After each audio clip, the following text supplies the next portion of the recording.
at the previous research nights for the support group. So I wanted to thank Cindy and Dina for coordinating this again and for inviting me to come.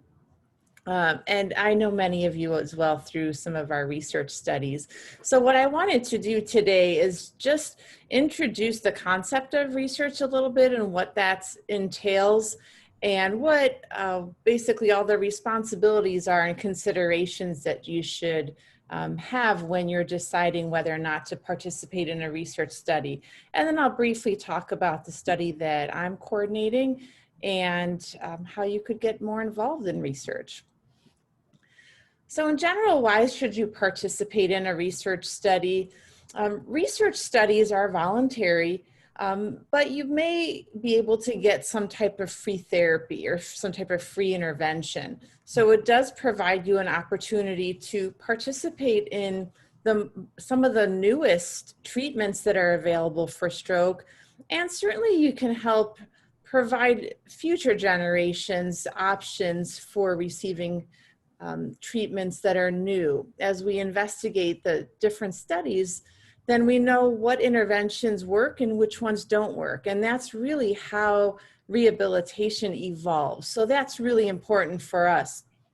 We can also have an impact on policy. So as an example of this is my study, for example, looks at aerobic exercise. Well, aerobic exercise isn't covered by insurance companies after stroke. Interestingly, cardiac rehab is covered if you have some type of cardiac event, but it's not covered after a stroke.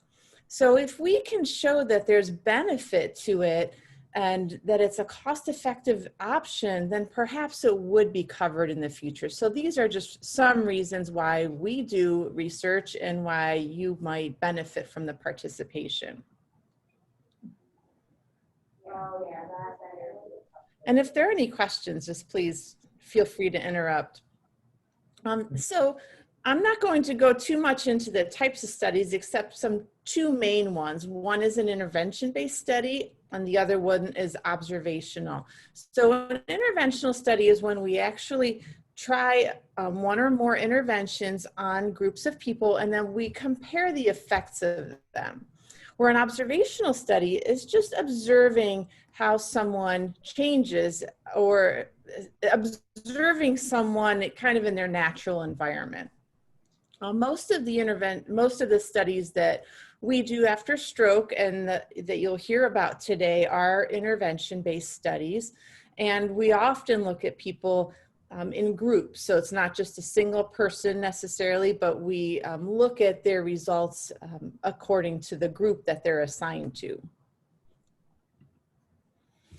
So some things to consider when you are looking at a study.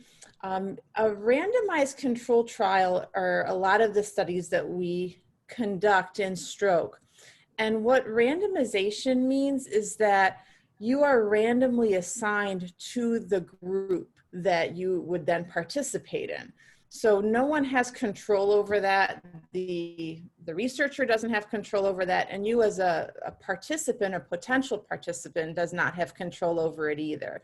So that's just an important concept to understand because when you are reviewing the information about the study, which is put into an informed consent document, you should really consider the groups that you might end up in and make sure that you're okay with either of them. Now, usually researchers choose groups that are designed to answer a question, but also we want to make sure that you benefit from it. Sometimes there's a no intervention group, but oftentimes we're just comparing two interventions to see if one is better than the other. I can't emphasize enough, though, that you should really work with the researcher to review that informed consent document. It's usually a little bit long, but it should be written so that you can understand, and always ask any questions prior to signing that. Another thing to consider is most studies have criteria for participation. So there are exclusion criteria, and those are reasons that might prevent someone from being able to participate in a study. And there are inclusion criteria, which are reasons that are looking for how people can participate or qualify for a study. And people have to meet both of these in order to enroll. And this can be tricky sometimes because while as researchers, we would like to include everyone because we're all therapists and we all want to help people get better. But the criteria are there for reasons. An example in my study is that we do look at heart health. And if someone has, for example, an arrhythmia of their heart, then they might not be able to participate in aerobic exercise. So we'd have to exclude them from the study if they have an arrhythmia or an irregular heartbeat that isn't controlled. And again, that's not because we don't want to work with people who have irregular heartbeats. It's just that the study has to be safe, and we wouldn't be certain that someone with an irregular heartbeat, for example, can participate. So that's just one example of how exclusion criteria and inclusion criteria may work. So how to find a study that would be right for you? I'll point you to two main sites. And the one is the US government has a site called clinicaltrials.gov. And if you go on this, then you can search and filter on that website for your condition. Like if you have stroke, people who have MS can filter for that, and the location.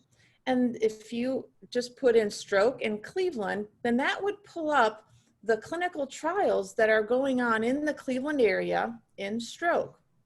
Now the government and actually science in general mandates that we register our trials on a website similar to clinicaltrials.gov. And that happens to be the most common one. So again, if you're looking for a trial, that's a really good place to start. Another thing that I wanted to point out that we have recently developed, and this is at the Cleveland Clinic, but we are broadening the use of it to all of greater Cleveland. We have now a research registry that people can sign up on by going to this website here. And all that does is it allows researchers in the Cleveland area to contact you if you would be eligible for a study, and then you can choose to participate or not. So when we are looking for people to participate in our study, that's often one of our biggest hurdles, because we don't necessarily know where to start. So the researchers in Cleveland, like Ann Reinthal and myself, and Dr. Ela Plow, who many of you have met in the past, we all work together as much as we're able to basically, we can't share patients because of HIPAA, but if someone tells us that they're interested in a study, perhaps they don't meet the criteria for our study, we give them information about another study. This registry, though, would allow us to share this information with others in the Cleveland area. So I would really encourage you, if you're interested in research, to look into that. All right, any questions? Any questions?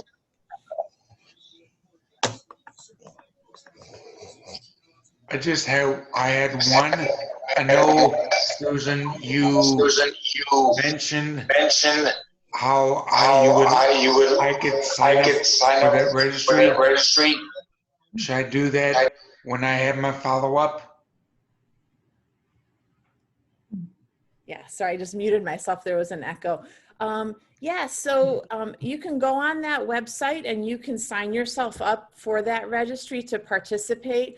And then again, that would allow us to take a look at very basic information that you put into it, like if you have problems with your arm, your legs, speech, etc.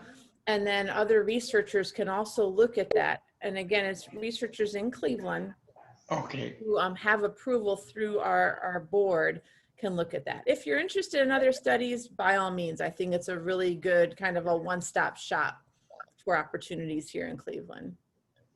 Okay, good deal. You All know right. I will. Thanks, Michael. And I'll talk briefly about the study that we currently have going on. And our study is looking to improve arm function. So in general, the study is held at the main campus of the Cleveland Clinic, and we have the intervention last for 8 weeks, and people come 3 times a week. So it's fairly intensive, but not too much different than what you might have gotten in outpatient therapy after you had your stroke. We are comparing 2 groups, which is pretty common in many research studies. The first group does 45 minutes of aerobic exercise training on a bike. Now the bike is a little bit special in that it has a motor, so it can help people go a little bit faster. So think of it like an assisted exercise bike. And then we follow that up by a 45-minute session of arm exercises.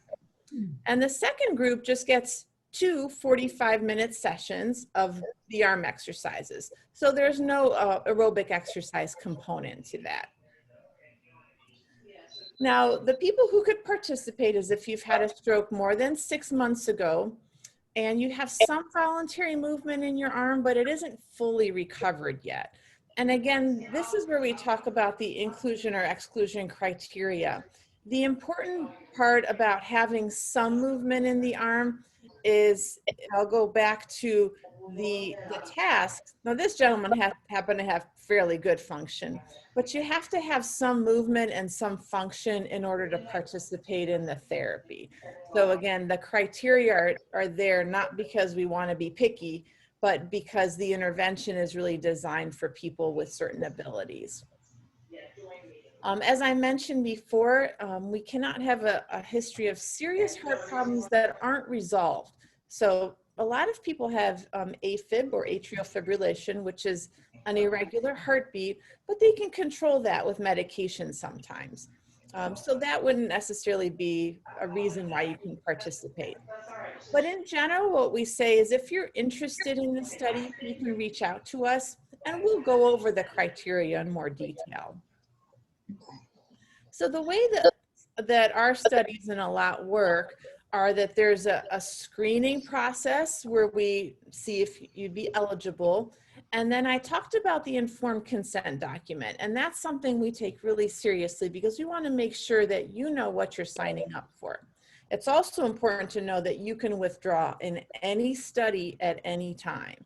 So if you're ever in a situation where it's not what you really had in mind, we ask that you try to consider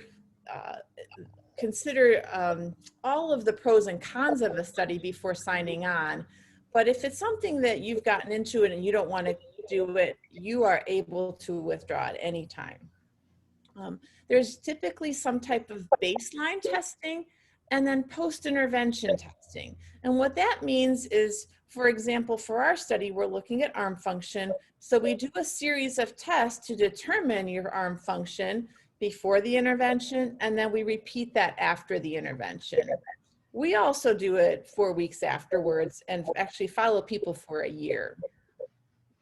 And the intervention itself is right smack in the middle of this little flow chart, and that's 3 times a week for 8 weeks. For our study, we also do a stress test before and after. So what benefits might there be to you? So you would get 24 basically free therapy sessions, and there's a good chance that your arm will improve. And again, we can never have a guarantee because everyone responds differently to therapy, but the therapy that we provide is pretty much a standard of care. So we have seen fairly good outcomes with that. We validate parking and we have a modest compensation that at least we hope helps offset some of the costs of transportation. And that's about it for the study that I wanted to share with you. So are there any questions? Yes. Can you hear me? Yes. Okay, I got a question. What if you did have no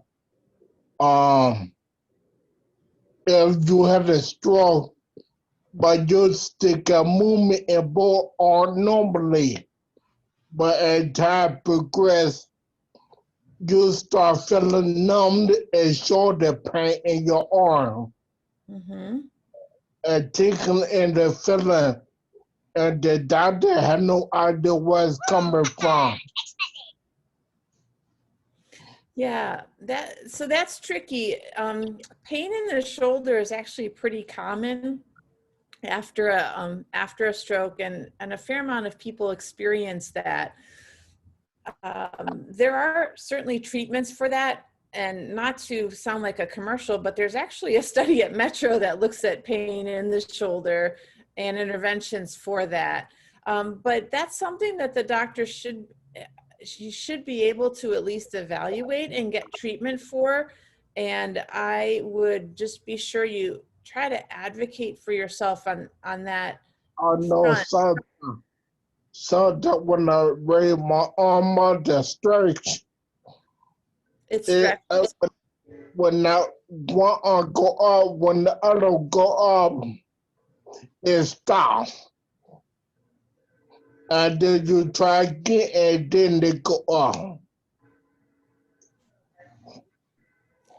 Yeah, it's hard to guess what that could be from, but I would encourage you to see a rehab doctor or a physiatrist is what they're called, because that's their specialty, is to really evaluate where the pain might be coming from. If it's something to be concerned of, and then to manage that. Okay.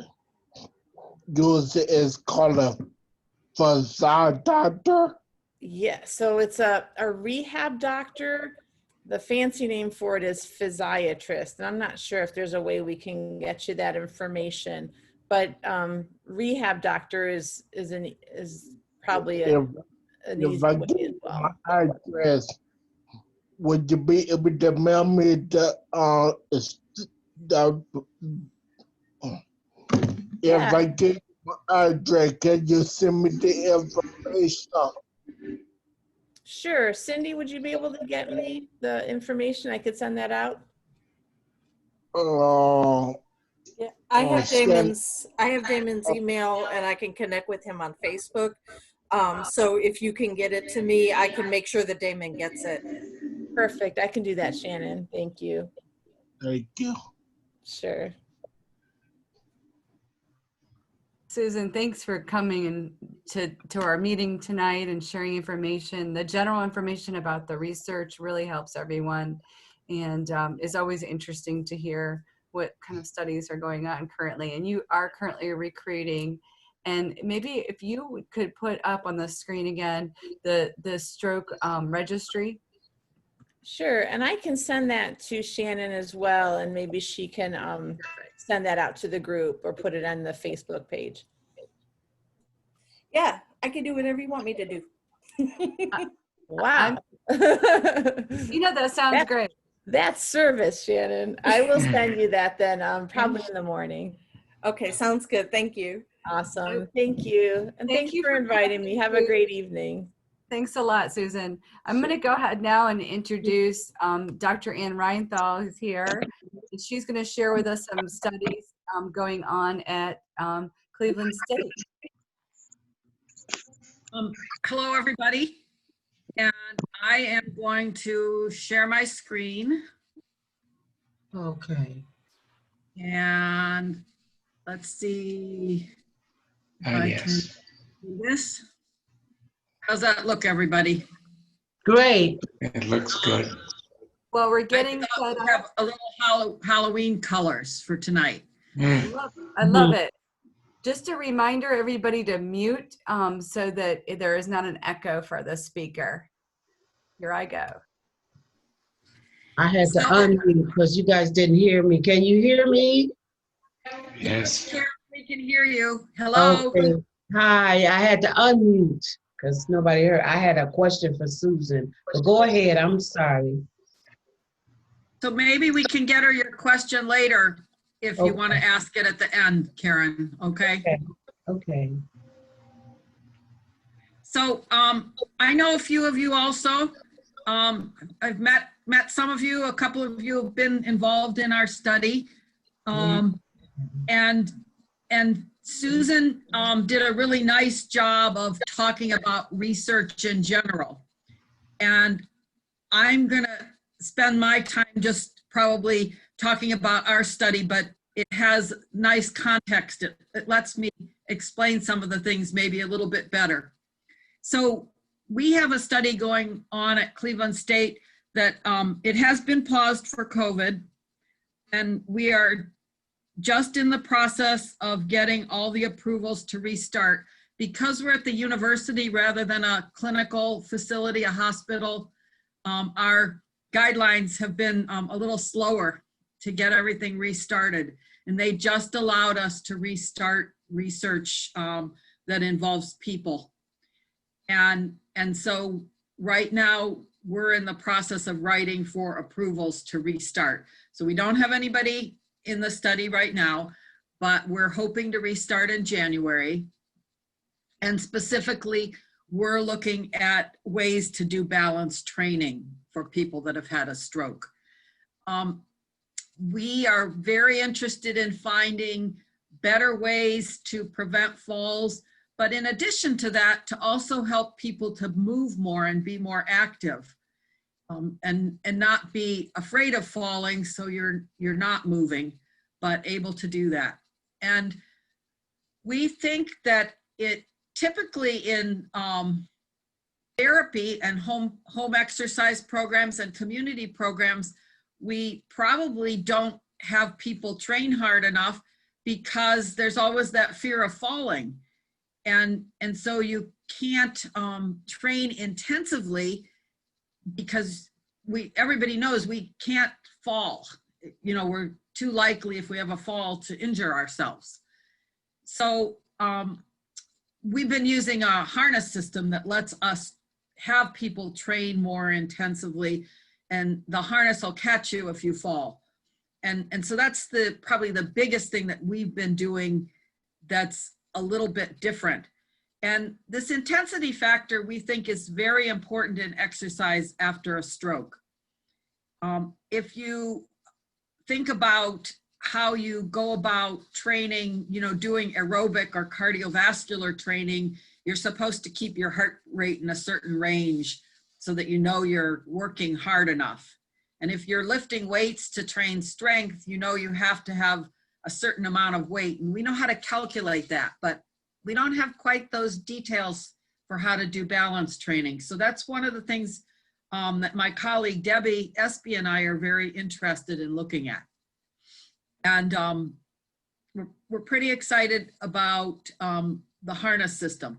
The other thing we're interested in are things that are not so complex that therapists in the community and expensive, complex and expensive, that they're things that therapists in the community can afford to buy the equipment for their clinics, as well as they already have the skills. It's just kind of changing a little bit how you're doing something so that they can, if the techniques are effective, that they can get out to the community quickly rather than being too expensive for most clinics to afford. So we've been pretty excited about the fact that harness systems, just since we've started working with them a lot in Cleveland, we've seen a couple facilities that have been able to get a harness system. One of the hospitals on the west side just was able to put a harness track in. One of the county board schools with kids with developmental disabilities was able to put a harness system in, so that the therapist told us that the staff didn't want to get those young adults up very much because they didn't want to take a chance of them falling. And they got the harness system in, and now using the harness, it allows those young people to get up more and be actively exercising. So I think it's been exciting. In our study, we're comparing 3 different interventions instead of 2. So we have one group that we typically call a control group, and those people get just standard physical therapy. We have a second group that does something called reactive training or slip training. And in that, and I'll talk about it a little more in a minute with some pictures, but it's unexpectedly losing your balance. And then the third group is the one where we use the harness system. And we actually have people play video games for that group. as a way to get them very active and involved in what they're doing. So this is just a little picture of what you'd see in typical physical therapy, which I believe all of you know about. And just things like working on sitting balance and standing balance and trying to do different surfaces while you're doing balance training. Also just adequate strength and flexibility. So this is the type of thing probably everybody listening has done. The slip training or reactive training in the field, we call it perturbation training, because what we do, this over here is a picture of our harness system with some of our students in it, and we basically pull this board out from under you. Now you're in a harness, and we do it when you don't know it's going to happen so that it's unexpected. And what we found, and this is work that Dr. Espy's been doing for many years now, is this is really an inoculation against falls that would happen if you were walking in a forward-backward direction. So if you think about if you slip or trip while you're walking, this training helps teach you how to take steps again in order to catch yourself. And all the training's done really in one session. And it's repeatedly, we make you fall. If you're in the harness, you can't really fall. And over up to 15 sessions, you start to be able to take steps and catch yourself again. And I will tell you, I think it's a little scary, but I never do anything with participants who want to come into a study unless I've done it myself. So I've done it a few times just because I think it's really important. I'm not that young anymore either, so I don't want to have a bad fall. And I've done it before, a hiking trip out in the mountains and different things like that, just to kind of make sure I'm catching my balance well enough. The research that my colleague Debbie has done in Chicago suggests that the effect lasts about 6 to 12 months. So that's why they call it an inoculation against falls. And since this is only one session, the groups that do this then come in for the other 9 sessions. So everyone comes for 10 sessions, and they just work on walking. And they walk distances for about 45 minutes. The third group, I think I'm going to try to turn these off. Maybe one more. The third group uses the harness system and virtual reality, but we've chosen to use commercial video games as our type of virtual reality. The systems you see pictured here are quite expensive. And, some of the systems, I think this is the Karen system, and it's a couple $1 million to purchase. So it's not they have one at the Cleveland Clinic, but it's not something that you can put in every community clinic. So we have gone to using just the video games and adapting them to the needs we have as therapists, because you can take a video game and ask people to do it in a certain way and get a lot of the positive effects of the more expensive virtual reality systems. So one of the things virtual reality does that we don't see in typical clinical exercise that you would get in a therapy session sometimes is it has a lot more things going on at once. And so we talk about dual task training, and a lot of the falls that people have occur when they're doing something else at the same time, talking to someone, carrying something, trying to get their cell phone out to answer it. And those are times when people have falls. And one of the reasons we think using a virtual reality training platform is effective is because there's usually more going on. You know, if you're playing this table tennis game here, you have to be busy paying attention to what your opponent's doing the whole time. You're not just concentrating on how you move your arm to hit the ball. And same goes for this soccer game where you're kicking around a moving goalie. So we think one of the reasons it's effective is it's more like real life than what we do in many exercise therapy sessions. Then the other big piece about this is we use this harness system. And so you don't have to worry about falling in the harness because it's going to catch you. You can't fall.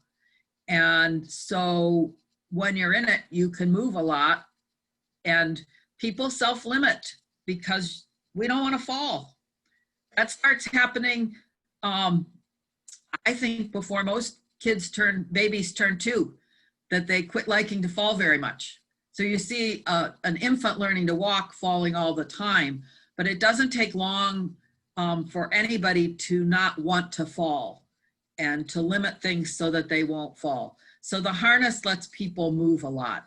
And another thing that's unique about the harness is it allows you to go, it's about a 10-foot square. So you can move in all directions, not just forward and backward on a track, which you see in some of the harness systems in the clinics. So we've been very, very excited about that.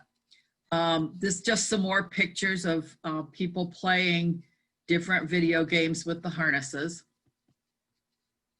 Just a few details about our study and our inclusion and exclusion criteria. We are looking for people who are at least 6 months after they've had a stroke.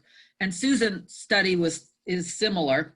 And typically you will see research studies divided into looking at people who are immediately post-stroke. So we talk about that as being that acute phase, or people who are in a more chronic, longer term time after their stroke, which is typically from 6 to 12 months, depending on the study. And so Susan's study and our study, we're looking at people, you know, that have already gone through most of their inpatient and at least some, if not all, of their outpatient rehab. We also want people who feel that balance is a problem, or that they're limiting their activities because they worry about their balance. We do need people who can walk at least half of a block or 150 feet independently with or without a cane, because if you get put into the gaming group, we expect you to work pretty hard for 45 minutes. And you need the ability to be able to do that. We also ask that people can stand independently without a device for 30 seconds and can take at least 10 steps without a cane or a device to help them. We ask people to keep a record of any falls for 6 months after the study is over.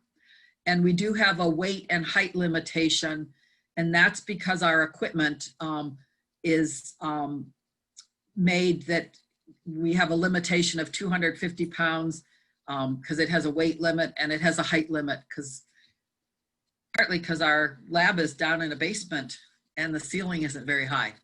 So it's, you can't be taller than 6'2". This is a randomized trial, so we don't know when you come in which group you'll be put in of the 3 training groups. And we do pay for participants parking or bus fare, and everybody gets an honorarium of $250. And the whole study, you have 1 to 2 visits at the beginning for that baseline pre-testing that Susan was talking about. Then there are 10 intervention sessions. And then there's again at the very end, another 1 or 2 post-testing sessions to see what changes you made. And then we call you every couple of weeks after the study to see if you've had any falls, just so we can keep a record. as I said, the university is just starting to let us resume research, and we're hoping all the approvals will be through by January, but anything can happen. So one of the things we're probably going to change about the study, because we have new requirements we have to meet because of COVID-19, is instead of people coming once a week, we're going to ask people to come twice a week. Just because of some of the cleaning and other requirements we have. So probably it'll be 2 times a week for 6 weeks now for the study. But again, that's all in the process of getting approved. This is a little information on how to reach myself or my colleague, Debbie. And I will open the floor up to questions. Shannon, do you want me to send this to you? Or Sorry. at least our contact Yes, please. information? Yes. I've got to check that I've still got your email. Yes. But I'll make sure that you have it. Because I know And there's Michael a- has it, so I'll make sure you get it.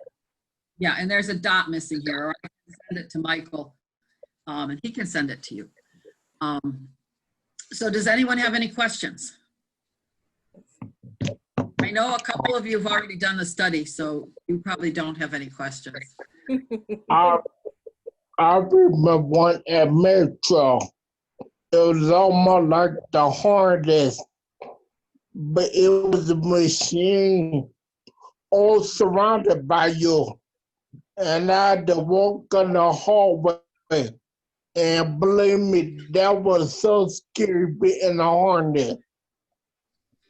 So you were in a harness that was surrounded by a machine that let you walk? That I was in the hallway walking. Mhm. It was, I know what you mean, that was a scary feeling. And Yeah, nobody ever himself with the machine holding you up. I have found with our harness system, many people, well, we actually have people test it the first time. We make sure it's holding them correctly. And so they have an idea of how far they're going to drop and what's going to happen if they lose their balance. Okay?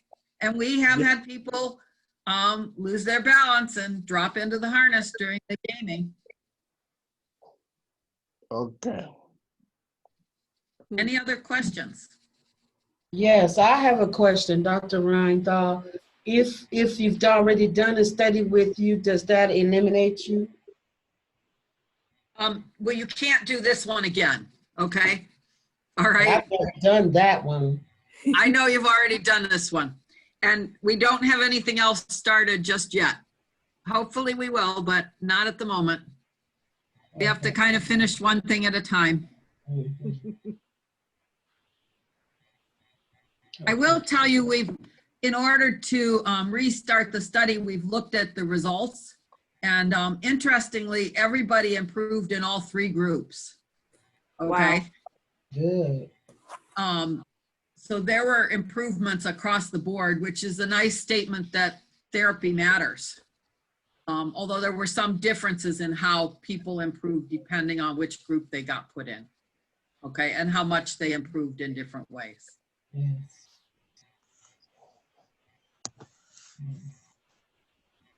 Any other questions? I did want to ask Susan Linder a question, if possible. Sticking She, with us. Karen, she had a meeting, so she's in a meeting, but we could relay the information, or I can have her contact you. Okay, that'll be great. Do you want to do you know how to message, or I can message you on the Facebook? I don't do Facebook. Okay. Cindy, You I've need a got phone? Karen's phone number. I can make sure that you get it. I can make sure Okay. you get Karen's number. Okay, thanks, Shannon. Thanks, Shannon. Any more questions for Dr. Reinthal? Sharing interesting study You about. guys are allowed to call me Ann. You don't have to call me Dr. Reinthal. Then Sydney's they laughing. can get information. Shannon, do you have Dr. Dr. Ann's information? Yeah. Yeah, yeah, I can get that to you. Or her email Okay. address. Yep. I can do that. All right, thank you. You're welcome. Well, thank you, everybody, for listening. I do think that being involved in a research study is a way to, so often therapy benefits are so limited these days. And I personally believe most people post-stroke have the ability, if they want to work on it, to continue getting better. If that's assuming you want to put the work in, because everything, you know, if you want to get better doing any movement activity, it takes practice. So I do think it provides an opportunity, but again, we have certain limitations on how we can run a study. So every study doesn't work for everybody, even though as therapists, we would like it to. My name is Debbie Felt. I am with the Cleveland Stroke Club. Damon invited me. If you want help advertising to the Cleveland Stroke Club or any of the other stroke clubs, send us a blurb and all of us will put it in our newsletters and on Facebook and stuff. Thank you. Oh, I yeah, put sure. I put I'll my get email in chat. Okay, great. Thank you for coming to speak tonight. We appreciate it, Ann. You are most welcome. Life is just really different right now, isn't it? Yes, it is. How's everybody doing?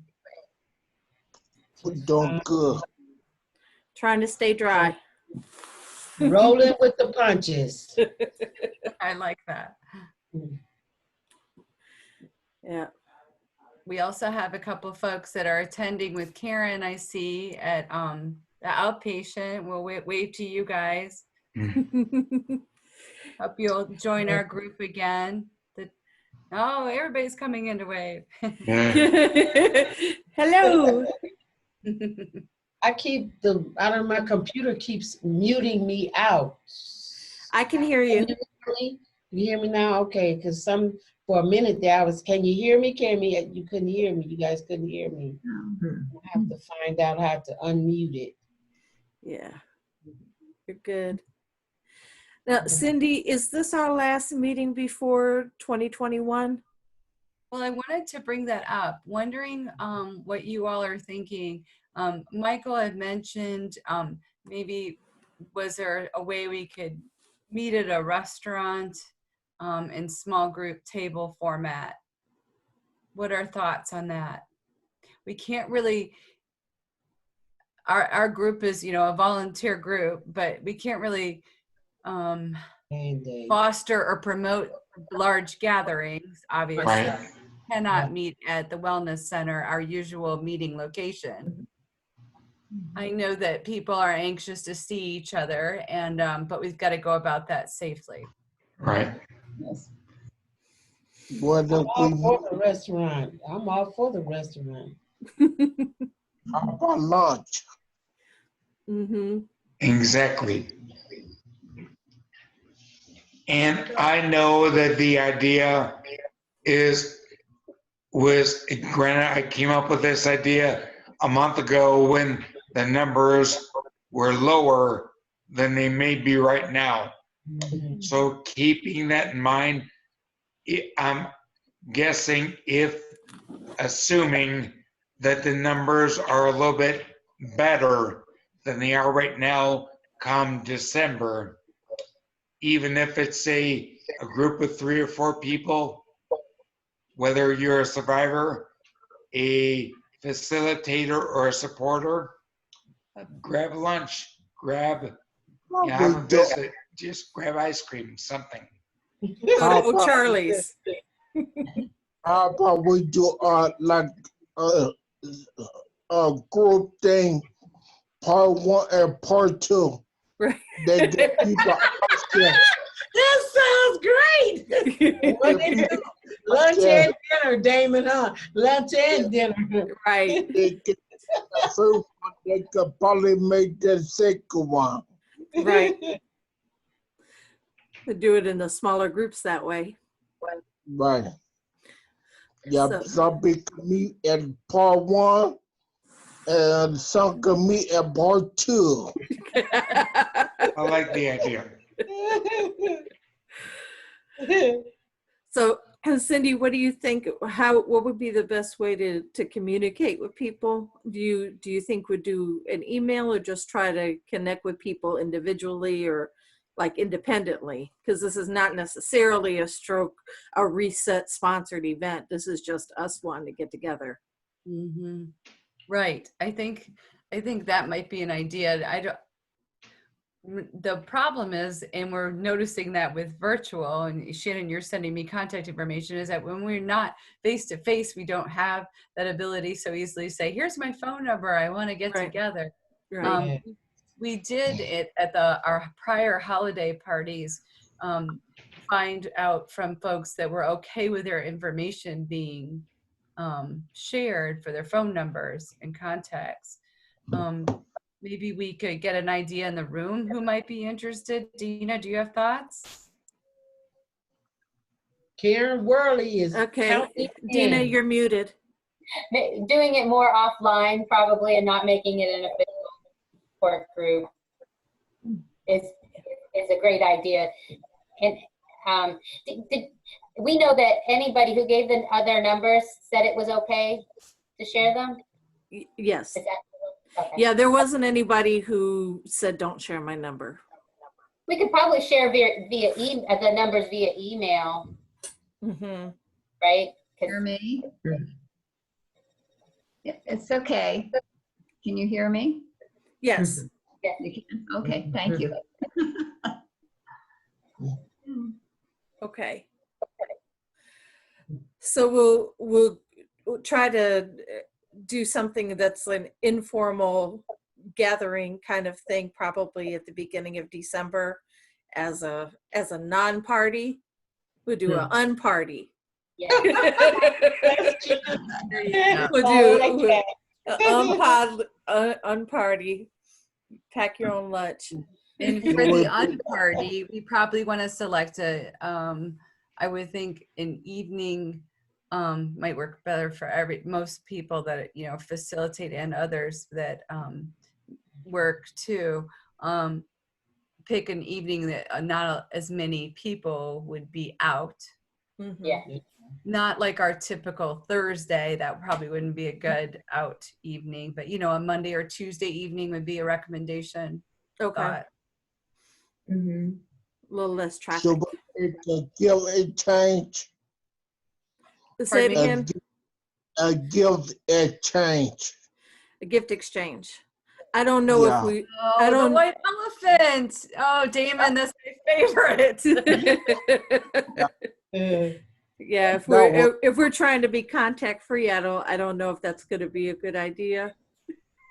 Save your white elephant. We could do double next year.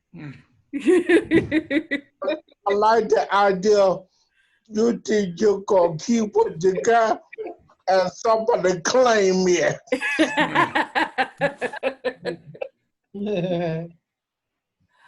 Oh, that's funny. Our So- holiday party in 2021 is going to be huge. Yes, Yes. Okay. We're going to make it a big deal. Okay. absolutely. And the summer Good picnic. to me. Sounds good to me. Yes. Yeah, we got gypped out of the summer picnic and the Christmas party, Yeah, so we need to. did. We really yeah. did. Yeah, we need to get together. Yeah, we do. So, Yeah, we do. so for the gifts exchange this year, everybody buy themselves a gift and wrap it up, and then we'll all open it up and say, "Hey, look what I got!" Right. And then everybody can see what everybody else gets.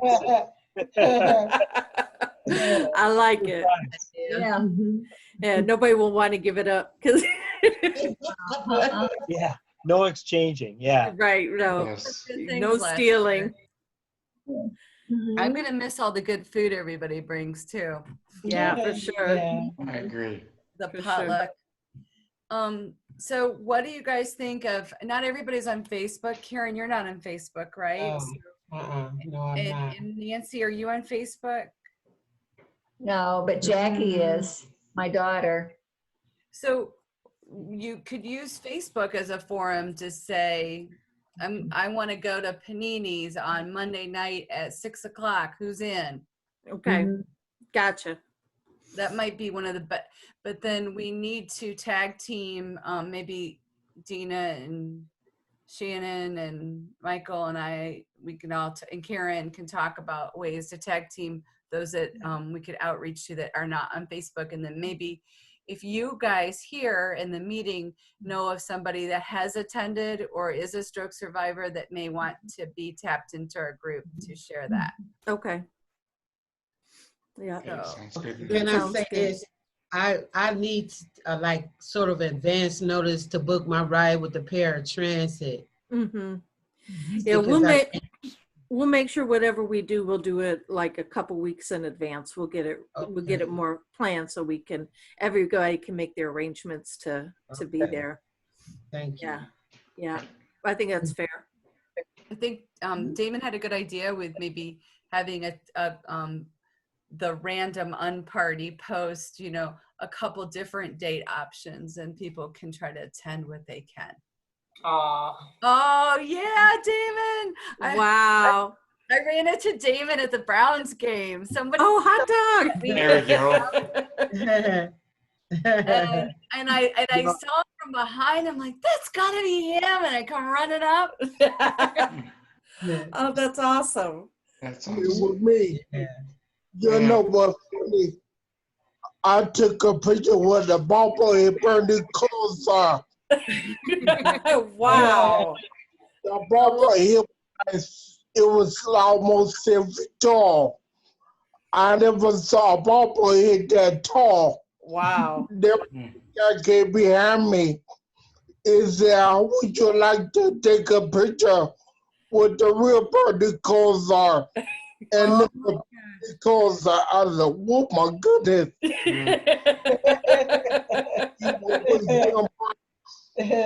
You've been working at the stadium for a long time then. That's super cool. Yeah. Wow. That's awesome. That's good. That is great. Y'all, I love it. I never saw bobblehead so big before.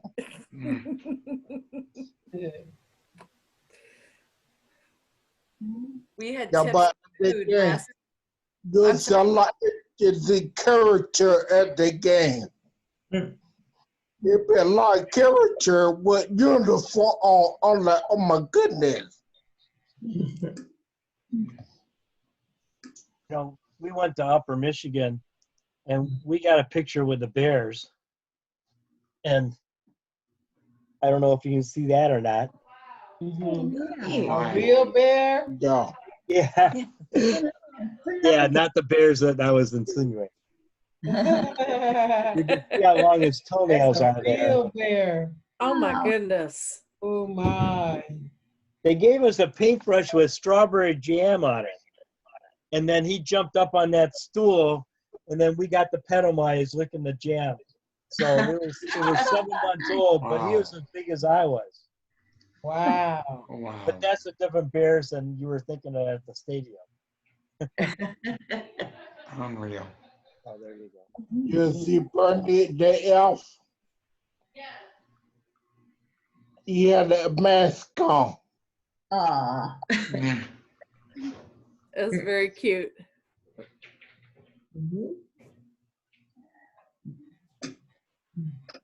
All right. Anybody have a favorite mask they want to show? Mine's in the car. Yes. I leave mine in the car. I'm tired of them, I tell you. Oh. I am. My face has broke out. I have had to go to the Damon, dermatologist. that's awesome. That's very, Oh my that's God, very that's- seasonal. Yes. Let's see. No. So would anyone Oh, wow. love to join? Hello. Hi, this is Sheree, Michael and Shannon's BFF. Oh, okay. Hey, Sheree. That's right. Hi. So How you would doing? anybody love, doing great, would anybody love to join me in a mass burning party? Mm, That would be nice. One day, yes. Mass burning party. Oh my goodness. Wow.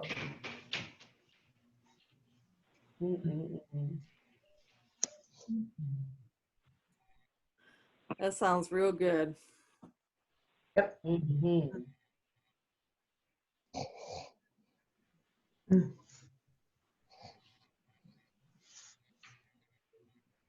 Okay. Go ahead.